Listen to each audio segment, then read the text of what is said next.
Hindi na nagawang maisalba pa ng anak ng aktres at public official na si Aiko Melendez, ang sasakyan na tinangay ng baha sa kasagsagan ng pagragasa ng tubig sa kanilang lugar sa lungsod ng Quezon City. Sa ibinahaging Facebook video ni Aiko, makikita ang tangkang pagsagip ng kanyang anak na si Andre Eliana at ilan pang mga kasama nito sa inaanod na sasakyan nito na tila naglaho na lang ng parang bula sa malalim ng tubig. Lahat po tayo ay nahaharap muli sa isang matinding pagsubok. Hindi po kayo nag-iisa.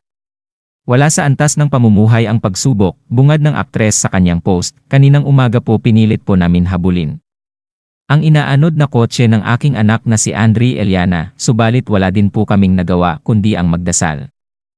Materyal na bagay lang ang sasakyan. Ang mahalaga ngayon ay walang masaktan at nasasaktan, dagdag ni Aiko. Baon ng dasal at panalangin para sa pinagdaanan ng anak, ibinahagi ng aktres na sa kabila ng pinagdaanan na lungkot ng kanyang anak, ay hindi nito natinag ang kanyang pamamahagi ng tulong sa kanyang mga kababayan bilang isang public servant ng lungsod ng Quezon. Kalahati sa aking team. Natrap po sa kanilang mga bahay, ubos ang gamit. Kaya po ilan lang po kami ang makakaikot upang maghatid ng tulong.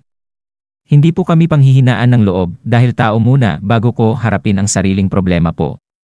Yan ang mga bagay na pinagbago ng aking buhay na ako ay isang public servant. Gusto man akapin ang anak sa lungkot niya sa kanyang sinapit, meron akong mas malaking obligasyon sa aking distrito. Nakahanda na po ang aking team, hindi man kumpleto pero buo ang loob sa pagtulong. Makakayanan po natin ito, pahayag pa ng aktres.